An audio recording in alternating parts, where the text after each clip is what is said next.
Voilà, donc je vais terminer cet après-midi avec un manuscrit aussi, alors qui lui n'est pas perdu, parce qu'on retrouve bien sa trace, même si là aussi on ne sait pas forcément quel est son lieu d'origine, mais c'est donc le misel de Saint-Vouguet, ou dit de Saint-Vouguet. Alors j'ai repris ici un morceau d'un article de Jean-Luc Defic, le plus ancien livre liturgique conservé en Bretagne. Et alors je ne sais plus si dans le programme j'ai laissé le point d'interrogation pour une production du scriptorium de Landévennec, mais il y a quand même plusieurs indices qui orientent en ces directions. Même si Saint-Vouguet n'est pas en Cornouailles, il y a quelques indices qui orientent en ces directions. Alors, pour vous présenter très brièvement, après je reviendrai sur le détail, c'est naturellement pas le manuscrit qui est le plus connu. L'une de ses premières études remonte à 1842 dans la Société archéologique du Finistère. Le comte de Blois en fait une description, alors toujours très utile, puisqu'on en a perdu je vous montrerai des images du manuscrit en lui-même. Cette première description du XIXe siècle est très importante, puisque ça permet de mieux saisir le texte. Alors je vous lis très rapidement le commentaire du comte de Blois. Donc on pense donc qu'il serait fâcheux et même injuste d'enlever à l'église de Saint-Vouguet ce monument d'antiquité tel qu'elle conserve avec soin depuis plus de 7 siècles, ça on n'en est pas forcément sûr, auquel elle attache tant de prix, qui ne peut être que d'un secours très secondaire pour les savants, alors ça c'est aussi discutable, et qu'ils peuvent d'ailleurs venir consulter dans les lieux pour lesquels il a été fait, donc là non plus on n'est pas vraiment sûr, et qui doit être naturellement ensuite son dépôt. Donc en 1842, le débat c'est savoir où conserver ce manuscrit, parce que vous avez compris que la question de la conservation est un peu une sorte de fil rouge de cet après-midi. Et donc au milieu du XIXe siècle, le comte de Blois rejoint les partisans qui sont hostiles à sa conservation aux archives départementales, mais aujourd'hui le manuscrit est conservé aux archives départementales du Finistère, donc à Quimper, même s'il est prêté pour quelque temps au musée de l'abbaye de Landévennec. Alors je ne vais pas faire toute l'historiographie de ce manuscrit. Pour l'essentiel, donc, il est connu à partir du milieu du XIXe siècle. Il y a un certain nombre d'études qui ont été faites en 1877-1879 par don François Plaine ou don Joseph Potier. Et c'est surtout dans la seconde moitié du XXe siècle jusqu'à très récemment qu'on a des études qui ont été faites, notamment de la part de Michel Huglot en 1863 et rééditées avec des compléments en 1981. Et surtout les travaux de Jean-Luc Defic, dont je me suis énormément inspiré pour cette communication, donc de 1982, 2011 et 2023 dans l'ouvrage, faisant ensuite, en parallèle à l'exposition actuelle à Landévennec. Alors, c'est un document qui est relativement rare, même s'il existe un certain nombre de miselles. Je vais essayer ici de vous présenter en une petite vingtaine de minutes les caractéristiques du manuscrit, pour voyez ce à quoi il ressemble, et ensuite essayer de saisir ces liens avec la Cornouaille et vraisemblablement avec l'abbaye de Landévennec. Alors le premier point, donc le misel de Saint-Vouguet, un vénérable débris. Alors j'ai mis ça entre guillemets, parce que c'est pas moi qui l'appelle vénérable débris, c'est le relieur qui au XIXe siècle a reproduit une citation latine où il parle de vénérable débris. Sur la localisation de Saint-Vouguet, donc on le voit ici sur la carte, on est entre l'Esnevin, Morlaix et Landivisio, et je me permets d'insister sur la localisation de Locquenolé. J'y reviendrai notamment à la fin. Je ne vais pas multiplier les cartes, mais c'est pour voir un petit peu dans quel espace on est. Donc on n'est pas en Cornouailles, même si en fonction des époques, on pourra en discuter. Alors ce vénérable débris, si on doit le décrire, à quoi il ressemble et quelles sont ses principales caractéristiques. Alors voilà actuellement son état. Alors on vous a parlé plusieurs fois de feuillets, de parchemins, de manuscrits qui étaient composés de 120, 140, 160 feuillets. Ici c'est beaucoup plus modeste, on est simplement sur du 47 feuillets. Au niveau des dimensions, on est sur à peu près 31 cm sur 17,5. Il a été largement rogné sur une partie de la reliure. Comme vous le voyez aussi à l'image, il est en très mauvais état. Il est difficilement lisible. Alors là, je vous ai mis les pages qui sont quasiment les plus lisibles. Dans certains cas, sans le texte du comte de Blois, ce serait un stage chez l'ophtalmo direct parce qu'on ne voit strictement rien. Tout a disparu. Donc il était déjà difficilement lisible au milieu du XIXe siècle. L'écriture est par endroits complètement effacée. Et la situation en fait a empiré au XIXe siècle. Déjà en 1842 c'est compliqué. Et en 1889 il y a un travail qui est présenté comme un travail de restauration, mais ce n'est pas vraiment le cas. Puisqu'en fait il y a un papier sulfurisé qui est posé sur le manuscrit qui va en compliquer non seulement la lecture, mais qui va même menacer la conservation.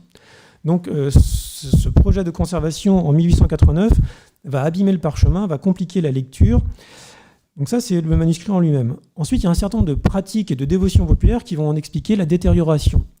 C'est notamment chez Albert le Grand, où on sait que ce misel servait dans le cadre de pratiques de dévotion. une pratique de dévotion relativement classique que l'on trouve ailleurs, c'est-à-dire qu'on prenait certains fragments, ou du moins certains feuillets, et on découpait à l'intérieur du manuscrit. Donc là, vous voyez, il y a une découpe qui est quasiment nette. Il y a au moins 2 feuillets qui sont aujourd'hui conservés dans ce misel, qui sont effectivement coupés. Alors c'était coupé dans le cadre de pratiques de dévotion, puisque il y avait un culte, enfin du moins on lui prêtait un pouvoir de guérison, notamment dans le cadre de fièvre. Et donc, on découpait comme ça certains parchemins. Alors, qu'est-ce qu'on en faisait après? Ça, c'est autre chose. Et deuxième élément de pratique qui explique partiellement son état de dégradation, c'est lors des principales fêtes religieuses, le misel était présenté aux fidèles qui pouvaient le toucher, l'embrasser. Donc, quand vous faites ça sur plusieurs décennies, plusieurs siècles, ça vous explique qu'aujourd'hui, il ne vous reste plus que 47 feuillets qui ne sont pas forcément en très bon état. La reliure, c'est une reliure en veau qui a été posée donc, en 1889. Et depuis, il y a eu le manuscrit a été restauré en 1963 par l'atelier de la BNF à Paris. Si on poursuit la présentation du document, la réglure, donc c'est notamment Jean-Luc Defy qui a noté tous ces éléments-là, montre un texte qui est disposé, on est globalement sur une réglure classique du XIIe siècle, un texte disposé en 2 colonnes et sur 33 lignes par page. Et l'écriture, même si elle est abîmée, est soit plutôt de la fin du XIe siècle ou du début du XIIe siècle, un peu comme le manuscrit d'Oslo, vers 1100 pour faire simple. C'est-à-dire qu'on n'a pas trop d'autres éléments. Et dernière caractéristique, c'est notamment lorsqu'on l'observe, il y avait des éléments de dorure et de couleur que l'on peut observer un tout petit peu pour la couleur à certains endroits ici du manuscrit et qui ont pour l'essentiel disparu. Donc voilà un petit peu l'état de ce manuscrit qui est plutôt en piètre état. Alors ensuite, à quoi servait ce misel? Alors je ne vais pas rentrer dans le détail puisqu'il y a un certain nombre d'éléments sur lesquels je vais revenir après. Premier élément, c'est un livre liturgique, c'est-à-dire qu'il rassemble pour l'essentiel à l'intérieur les messes, les oraisons, les lectures et les chants. Et il est logiquement, d'après définition, à destination du célébrant qui doit réciter à voix basse les chants et un certain nombre de lectures. Donc je vous montrerai après un certain nombre d'images. Les énumérations, donc c'est les énumérations des messes et des offices, alors qui font allusion aux principales fêtes religieuses romaines et catholiques. Je vous en parle maintenant parce qu'après je ne reviendrai pas sur le détail, c'est quelque chose de très général. Et ensuite, on a un certain nombre de fêtes religieuses qui sont plus bretonnes. Et alors là, on a un certain nombre d'éléments qui peuvent le rattacher à certains espaces. Donc je ne vais pas vous faire la citation complète de la litanie des saints bretons, j'y reviendrai ultérieurement. Le comte de Blois, en 1842, notait déjà que c'était un livre de chants. Les parties de l'office, et ça se voit clairement sur cette image-là. Donc Cyprien vous a montré tout à l'heure d'un différent type d'écriture dans le manuscrit d'Oslo. On retrouve à peu près les mêmes choses ici, avec une écriture un peu plus épaisse. Ce sont les parties de l'office qui étaient à lire et les parties chantées que vous avez ici. Alors l'une des caractéristiques, alors pas unique, mais relativement exceptionnelle de ce misel, c'est non seulement cette écriture petite, et c'est l'ensemble des signes que vous avez ici. Alors vous avez des points, vous avez des virgules, alors il y a tout un ensemble de termes techniques, ce qu'on appelle la notation musicale, ou des neumes dans un autre contexte. Et ici, d'après les différents travaux de spécialistes sur cette question, on a affaire à la notation bretonne qui est attachée donc au monastère, en particulier à l'abbaye de Landévennec. Alors cette notation bretonne a notamment été étudiée par Michel Huglot. Elle est en usage vraisemblablement à partir du milieu du Xe siècle jusqu'au milieu du XIIe. Notre manuscrit s'inscrit dans cette chronologie. L'immense majorité des manuscrits qui utilisent cette notation bretonne sont aujourd'hui conservés hors de Bretagne. Alors je vous ai parlé en début d'après-midi des menaces vikings qui faisaient que les moines partaient des fois avec leurs manuscrits. On retient souvent cette histoire-là, mais après il y avait des échanges qui étaient beaucoup plus pacifiques. Il y avait des traditions de fraternité, de confraternité entre monastères, d'échanges. Donc les échanges ne sont pas toujours la résultante de violence. Alors aujourd'hui, on trouve cette notation bretonne dans différents manuscrits. Les évangiles de Landévennec, notamment un exemplaire qui est conservé à New York. Donc là, il n'y a aucun rapport avec les Vikings. On trouve également sa trace dans un misel de l'abbaye Saint-Melaine de Rennes et dans divers manuscrits attribués à Redon et à Saint-Gildas de Ruys. Ces manuscrits aujourd'hui sont conservés pour l'essentiel à Angers, à Chartres et à Valenciennes. Vous voyez, on retrouve cette dispersion qui a été évoquée en début d'après-midi. Et alors même s'il n'y a pas de carte aussi précise que celle que Cyprien a pu vous montrer, pour l'essentiel, cette dispersion concerne des lieux, alors soit des sièges épiscopaux, soit des abbayes, qui sont pour l'essentiel dans le nord-ouest de la Francie. Voilà un petit peu l'espace géographique au nord de la Loire, jusqu'à Arras et Valenciennes. C'est un petit peu cet espace qui est concerné par cette notation musicale dite bretonne en usage au XIe, XIIe siècle. Alors maintenant, si on tente de rattacher ce manuscrit à un scriptorium, c'est là où on se rattache, comme on peut d'une certaine manière, à la Cornouaille. Ce misel a-t-il pu être produit dans le scriptorium de l'abbaye de Landévennec? Alors tout d'abord, avant de rentrer dans le détail du premier point, si c'est un scriptorium breton, un scriptorium à la pointe de la Bretagne, au XIe, XIIe siècle, il y a peu de lieux qui peuvent abriter un scriptorium. Déjà, le nombre de lieux sont relativement limités. Ensuite, il faut que ça soit un scriptorium où autour, il y a un certain nombre de religieux, en particulier des moines, qui maîtrisent la notation bretonne. Donc là, on réduit encore le champ des possibles. Donc on peut très certainement écarter les centres épiscopaux, Saint-Paul-de-Léon ou Quimper, et donc il ne reste que deux coupables désignés. Il nous reste l'abbaye de Landévennec, d'une certaine manière, donc fin XIe, XIIe siècle, et l'abbaye Saint-Mathieu de Fineterre, qui existe aussi. L'abbaye de Landévennec, je ne reviendrai pas sur ce qui a déjà été exposé plusieurs fois, mais la plus ancienne, elle est fondée au cours du Haut Moyen-Âge, tandis que l'abbaye de Saint-Mathieu est très certainement, très probablement, une fondation du second quart du XIe siècle. Donc on a d'un côté deux lieux qui peuvent avoir abrité un scriptorium. Le premier lieu, c'est Landévennec, qui a toute une tradition monastique ancienne et abbatiale. Et de l'autre, on a quasiment une abbaye qui est un peu nouvelle école, nouvelle génération, avec Saint-Mathieu, qui semble beaucoup plus récente, et pour laquelle on a très peu d'indices de présence d'un scriptorium. Donc vous voyez, rien que si on prend les éléments extérieurs, par un fonctionnement un peu circulaire, on pourrait dire bah oui, il ne nous reste plus que Landévennec. Alors maintenant, si on s'intéresse aux données à l'intérieur du document, c'est-à-dire les indices internes, j'ai essayé de vous montrer qu'à travers les mentions de saints bretons, on retrouve principalement des saints bretons, bien sûr, de Cornouailles et également de Léon. Alors le comte de Blois, donc dès 1842, avait noté que les litanies qui sont présentes dans ce misel attestent que ce misel était tout simplement attaché à des moines bénédictins. Vous voyez, Saint-Mathieu ou Landévennec. Si on s'intéresse justement à ces litanies qui sont citées, mentionnées, réécrites à l'intérieur du manuscrit, alors il y a bien sûr toute la dimension spirituelle, mais on peut également s'intéresser sur les structures religieuses. Quelles sont les structures religieuses que l'on peut observer derrière? Puisqu'en fait, les saints sont cités dans un ordre, et cet ordre, il y a une énumération donc, et cet ordre peut orienter sur des caractéristiques régionales et donc éventuellement des lieux de production. Je rappelle, et Cyprien l'a déjà fait, mais notamment Hervé Martin, qui avait souligné dans ses mentalités médiévales en 1996 que les récits abbatiaux, les récits monastiques qui sont réécrits par les monastères, sont des recompositions imaginaires du réel et sont construits fréquemment autour d'un certain nombre de lieux. Donc on s'attache à des lieux et l'espace n'est pas exactement considéré de la même manière pour l'époque médiévale comme la nôtre, même si nous on vous montre des cartes. Au Moyen-Âge, ça fonctionne d'abord avec des lieux centraux, des points. Donc, essayer de retrouver ces lieux centraux. Alors, l'hypothèse qui rattache ce misel à la pointe de la Bretagne, ça part en particulier de la page que vous avez ici. Donc, vous avez une litanie des saints. Alors, vous voyez, cette litanie est largement abîmée. Elle est totalement illisible. Ici, quand on remonte, alors il va falloir me croire, on vous parle de Corentin et de Guénolé. Alors, quand on observe, quand on zoome, effectivement, on retrouve.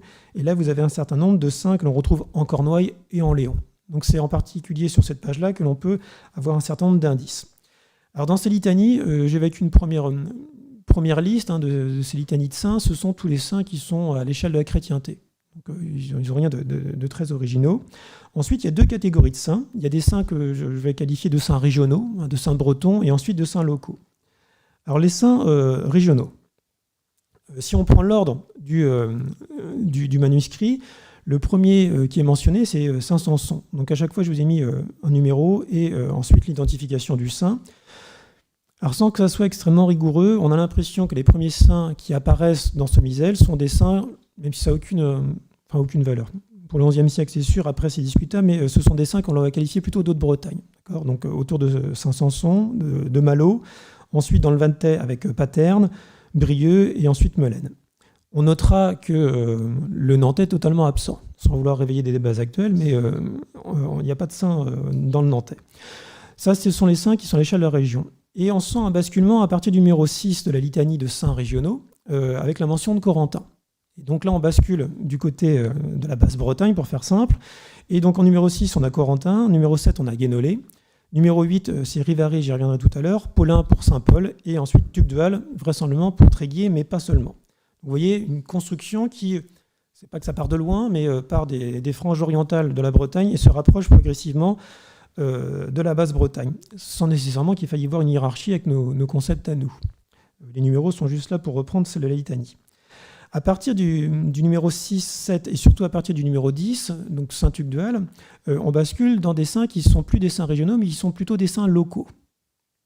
Alors là, je vais suivre en grande partie les travaux de Jean-Luc Deficq, ceux qui ont été publiés notamment en 1982, qui permettent un petit peu de localiser les lieux de culte qui sont attachés à des saints, où est-ce qu'on peut les retrouver.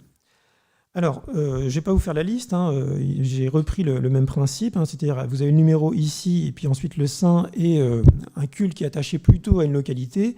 Donc voilà un petit peu le fonctionnement avec les numéros pour que vous puissiez vous y retrouver.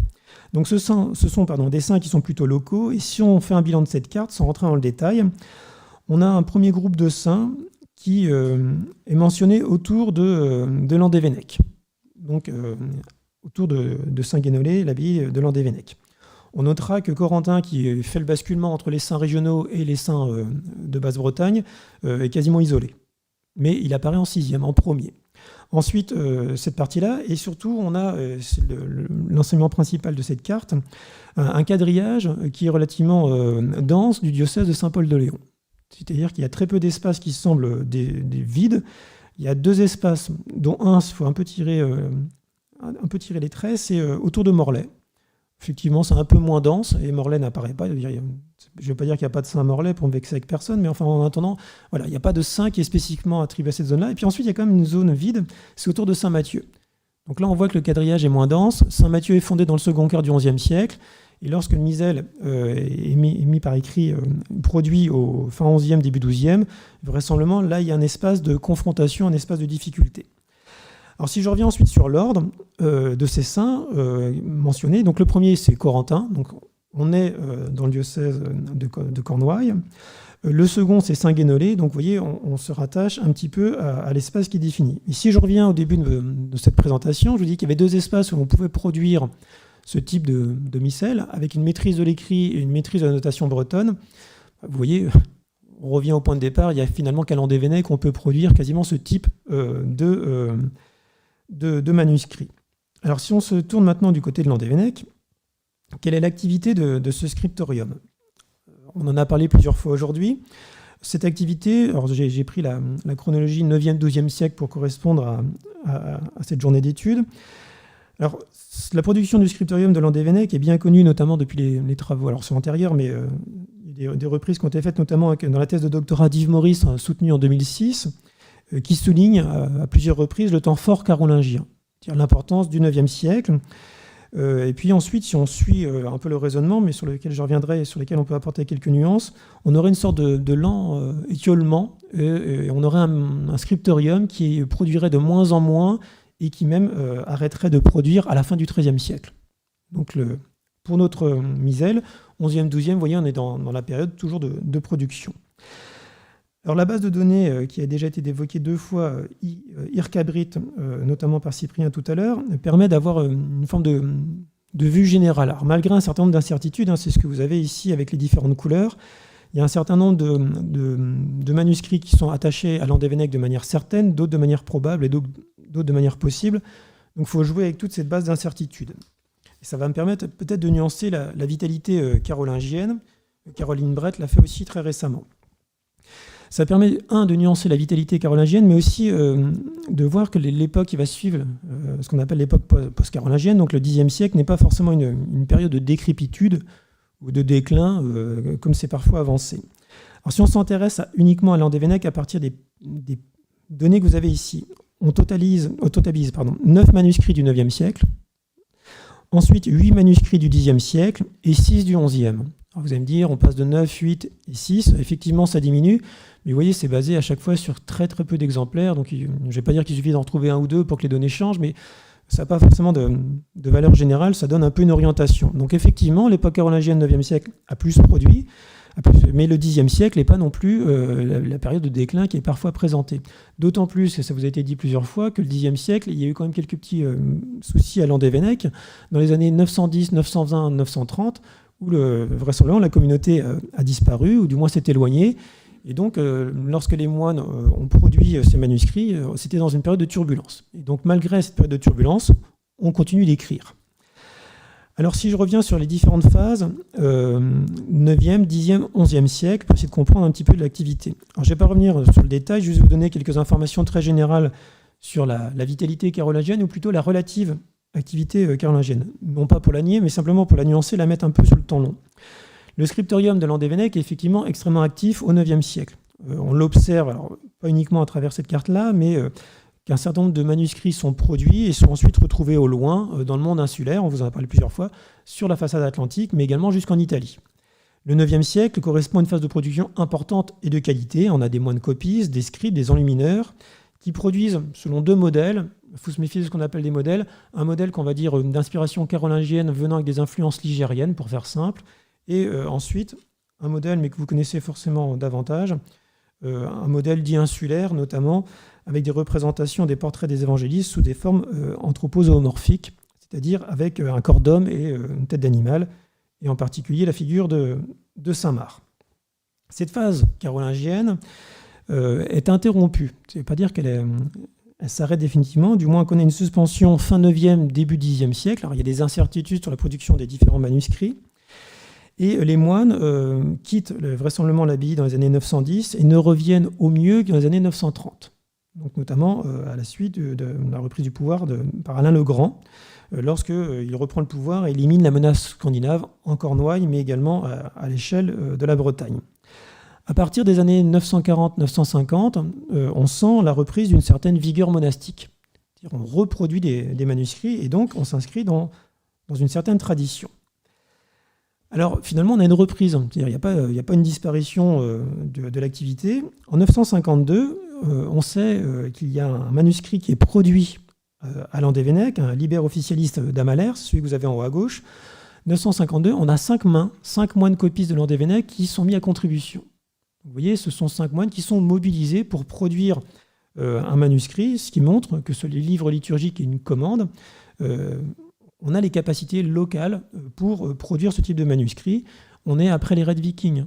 Je ne vais pas dire que c'est comme s'il n'y avait rien, mais enfin, en attendant, le monastère semble se rétablir. C'est également au milieu du Xe siècle qu'on a probablement les premiers efforts pour rechercher les chartes. Ce n'était pas forcément des chartes, mais Stéphane Lebec en a parlé tout à l'heure. Tout ce qui prouvait les possessions de l'abbaye, qui ont dû connaître un certain nombre de détériorations avec les raids vikings, qui ont dû brûler ou être disparus ou éparpillés. On sait qu'il y a une première phase de mise en forme, c'est notamment Wendy Davis qui l'a mis en évidence à partir du milieu du Xe siècle. Donc on traque un certain nombre de documents et donc on voit que les scribes sont tout à fait en capacité de produire de l'écrit, de conserver, et on retrouve ça à travers différents exemples. Alors, quelques exemples de livres qui ont été produits au Xe, XIe siècle à Landévennec. On a des livres liturgiques, des computes, et je ne rentrerai pas sur le détail, Stéphane Lebec en a parlé tout à l'heure, mais notamment le cartulaire, qui est une forme d'aboutissement de différents projets, du moins de différentes opérations qui sont mises en place depuis au moins un siècle. Donc, milieu du XIe siècle, dans les années 1047-1057, avec l'abbé Elissuc, on compile le dossier géographique et on recopie une cinquantaine de chartes et notices, dont certaines, vous voyez, remontaient au milieu du Xe siècle. Donc ce travail aboutit au cartulaire de Landévennec. Alors vous voyez, notre misel de Saint-Vouguet s'inscrit dans cette tradition. On est à la fin du XIe siècle, c'est-à-dire qu'à Landévennec, on produit toujours. Donc ce n'est pas forcément un cas qui est exceptionnel. On produit peut-être un peu moins qu'à l'époque carolingienne, peut-être qu'à un peu moins de qualité, mais en attendant, on sait toujours écrire. Alors dernier point, puisque je vous ai parlé de Landévennec, mais notre misel était à Saint-Vouguet. Qu'est-ce qu'il faisait là-bas? Et est-il effectivement de Saint-Vouguet? Alors Jean-Luc Defic a repris très récemment l'étude du misel et propose de le rattacher plutôt à Locquénolé, plutôt qu'à Saint-Vouguet. Il nous manque la connexion entre Locquénolé et Saint-Vouguet. C'est-à-dire que là, on ne sait pas exactement pourquoi. Comment est-ce qu'on passe de l'un à l'autre? Alors Locquénolé, si on s'intéresse sur le lieu, donc je vous ai montré tout à l'heure où ça se situait, Locquénolé apparaît pour la première fois dans le cartulaire de Landévennec, dans la charte numéro 37, qui est une charte d'après notamment Wendy Davis, qui est effectivement, qui semble un écrit du milieu du Xe siècle. Vous voyez cette époque où les moines commencent à rassembler leur documentation et à prouver, du moins attacher davantage d'importance à la preuve écrite. Et dans cette charte, celle que vous avez ici, alors bon, cette mention en rouge est partiellement effacée, et c'est l'espace que vous avez ici que je vais brièvement commenter. Dans cette charte, il est fait mention de la possession d'un petit monastère, hein, c'est ce que vous avez en dessous, un monasteriolum, en l'honneur de Saint Guénolé, excusez-moi, en Léon, et donc il s'agit de Locquénolé. Alors on est dans cette phase où on a comme ça un certain nombre d'obédiences, de dépendances qui sont fondées. Plus tard, on parlera de prieuré. Locquénolé va connaître une histoire un petit peu mouvementée et dont on va perdre un peu le fil dans le détail. Donc, milieu du Xe siècle, pour faire simple, c'est une dépendance de Landévennec. Au milieu du XIe siècle, Landévennec perd le contrôle de Locquénolé. Dans quel cadre, on ne sait pas, et Locquénolé est annexé par Dol. Donc, on est au milieu du XIe siècle. Et ensuite, il faut attendre 1163, donc plus d'un siècle, pour retrouver une nouvelle mention de Locquénolé. Et cette fois-ci, Locquénolé appartient à l'abbaye Saint-Jacques. Donc vous voyez, on est beaucoup plus déplacé en direction de l'est de la Bretagne, donc une abbaye bénédictine aussi, prestigieuse, importante, mais il nous manque les fils. Comment est-ce que ce lieu est passé de l'un à l'autre? Donc on voit qu'il y a eu plusieurs transferts de propriété entre des grandes abbayes bretonnes, Landévennec, Dol de Bretagne, et ensuite Saint-Jacques. On notera l'importance de la proximité maritime, c'est-à-dire que nous, on a tendance à avoir derrière des moines des religieux, mais quand on a des moines qui sont placés près de la mer, en général, ils ont des droits, ils contrôlent un certain nombre de droits, donc c'est pas impossible qu'il y ait un rapport avec les échanges, des échanges religieux et des échanges économiques. Alors si on s'intéresse aux échanges religieux qui sont davantage connus que les échanges économiques, et si on s'intéresse à Saint-Jacques, on s'aperçoit que l'abbaye Saint-Jacques de la Mer est une abbaye qui va connaître la diffusion des idées réformatrices, notamment la liturgie clunisienne qui est mise en place au cours du Xe siècle, pour faire très simple, et va connaître ces diffusions de la liturgie clunisienne par le biais, alors je vais vous expliquer le fil, par le biais notamment de Saint-Bénigne de Dijon, qui diffuse cette liturgie clunisienne à l'abbaye de Fécamp, dont vous a parlé Arnaud Hibert tout à l'heure, donc une fondation ducale normande, enfin c'est extrêmement important pour la Normandie.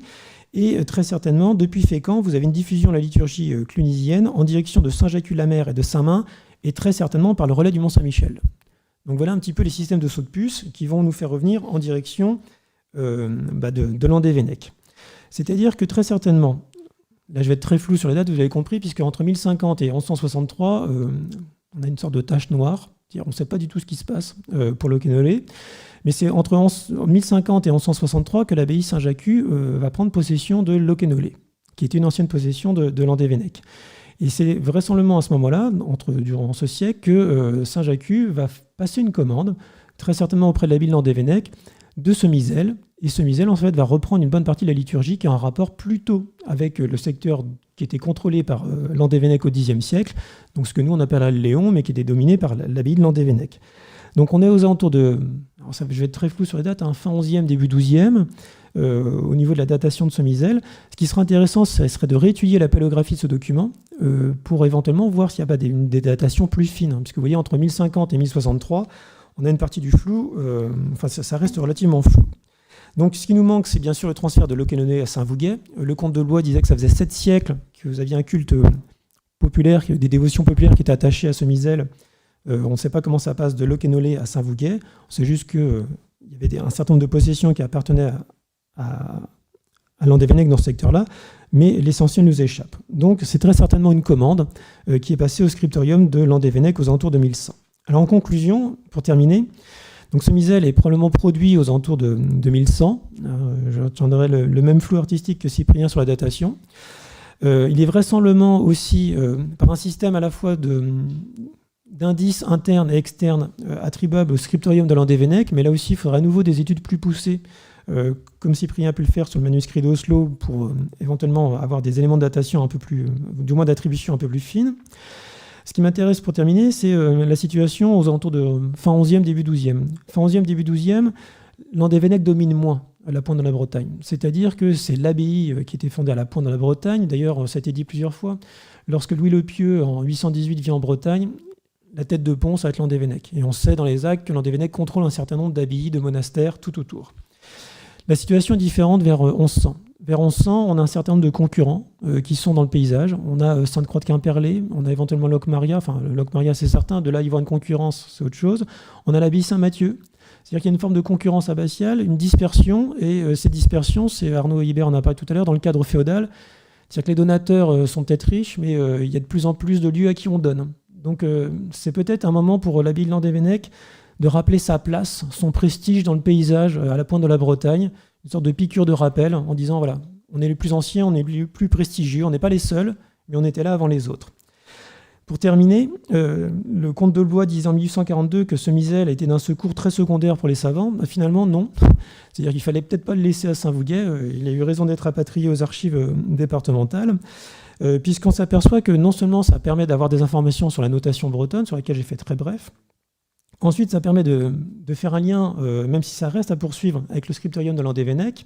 Et enfin, ça permet de réinscrire ce Misel, peut-être dans quelque chose qui n'est pas simplement du spirituel ou du religieux, alors qu'on s'attend à ça dans un livre liturgique, mais également, et c'est les grands intérêts des travaux qui ont été développés par les historiens ces dernières années sur l'importance de l'écriture, hein, ce qu'on appelle les scripteurs, pour faire simple, dans des cadres qui sont plus politiques et sociaux. C'est-à-dire que c'est peut-être un livre liturgique, mais qui a aussi indirectement un message politique à faire passer sur le passé prestigieux de l'abbaye de Landévennec. Je vous remercie.